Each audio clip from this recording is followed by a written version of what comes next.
नमस्कार मंडळी, स्वागत आहे तुमचं मोरेताईंच्या रेसिपी चॅनल मध्ये।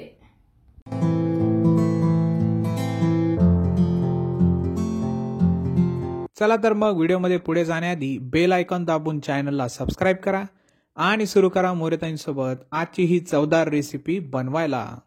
चला तर मंडळी, आज आपण एकदम असा मस्तपैकी बेसन पिठाचा नाश्ता करणार आहे आणि तो पण पोटभरीचा। तर आपण हे बेसन पीठ घेतलेले एक अशी मोठी वाटी भरून याच्यामध्ये टाकून घेतलं मी। आपल्या घरचंच नेहमी जे वापरतो आपण तेच बेसन पीठ आहे, काही वेगळं वगैरे नाही। आणि हे ना 2 पोळी सारखे खाल्ले ना तर एकदम पोटभरीचा नाश्ता आहे। त्याच्यामुळे नाश्ताही म्हणा किंवा जेवणही म्हणा असा मी तुम्हाला बेसन पिठापासून एक नाश्ता तयार करून दाखवणार आहे। आता त्याच्यासाठी 2 टोमॅटो कापून घेतलेले, एकदम असे बारीक कापायचे। कांदे 2 घेतलेले कापून, कोथिंबीर आणि कढीपत्ता घेतला ना तो पण असा बारीक बारीक असे एक पानाचे 2-3 तुकडे केलेले, तर असं बारीक करून घ्यायचा। आता आपण बेसन पीठ घेतलेले त्याच्यामध्ये कांदा टोमॅटो कापलेला आपण टाकून देऊ।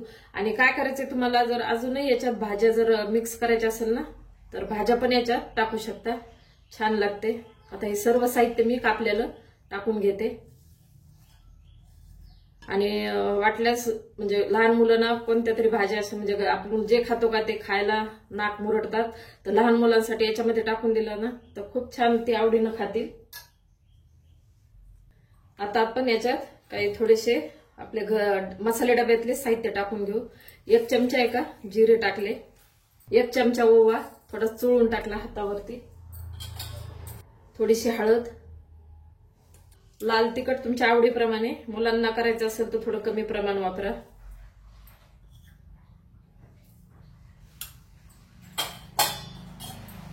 मीठ पण आपल्या चवीनुसार।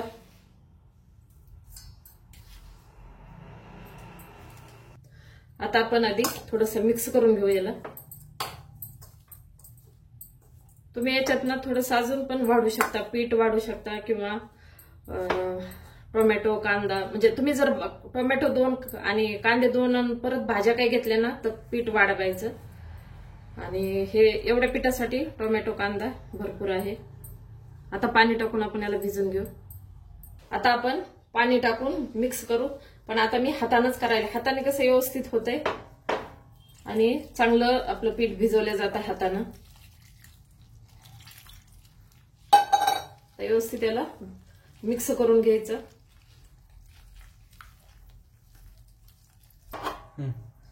हे पा असं मिक्स करून घेतलेले मी। आणि हा ग्लास आहे का, हा ग्लास 1.5 ग्लास पाणी लागलेले, तर हे असं पद्धतीनं पीठ भिजून घ्यायचं मस्त। आता आपलं भिजवणं झालेलं आहे, 1.5 ग्लास पूर्ण पाणी लागलेले। आता आपण गॅस पेटवून तवा ठेवलेला आहे। तवा थोडा गरम झाला की आपण आता तेल टाकणार आहे।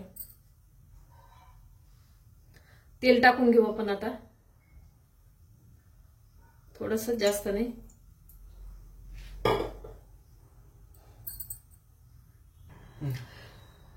तेल आपलं गरम झालेलं आहे।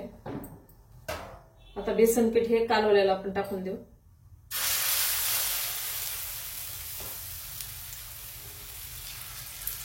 थोडंसं मी हातानेच याला पसरून घेणार आहे।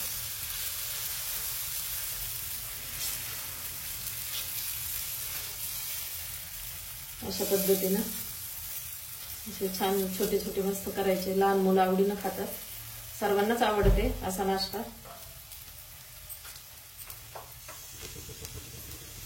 आपण थोडंसं झाकून ठेवायचं। आता आपण झाकण काढू आणि छान आपलं भाजले का बघू खालून।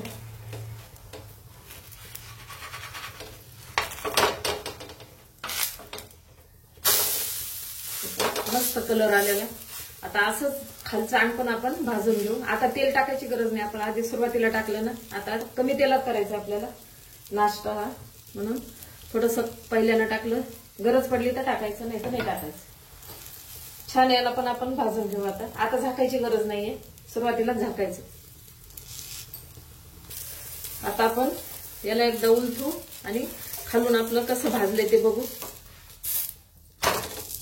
छान भाजलेले, दोन्ही साईडनं चांगलं भाजलेले. आता अशा प्रकारे राहिलेले मी करून घेते. छान झालेले काढून घेते आता.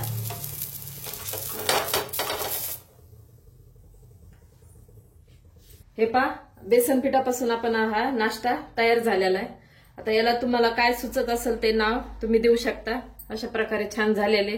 आणि तुम्ही म्हणता ना, तर हे कशाबरोबर खायचे, तर हे ना गरम गरम इतके छान लागतात. असे पण खाल्ले तरी चालते, किंवा लोणचं, दही आणि कच्च्या शेंगदाण्याची त्याच्यात थोडंसं खोबरं टाकून चटणी सोबत पण छान लागते. तर अशा प्रकारे तुम्ही एकदा नक्की करून बघा. तुम्हाला हा व्हिडिओ आवडला असेल तर लाईक करा आणि अशाच प्रकारच्या चवदार आणि चमचमीत रेसिपीसाठी सबस्क्राईब करा आणि कमेंटमध्ये कळवा तुम्हाला कोणत्या रेसिपीज बघायला आवडतील. पुन्हा भेटूया एका नवीन रेसिपीसह एका नवीन व्हिडिओमध्ये. धन्यवाद.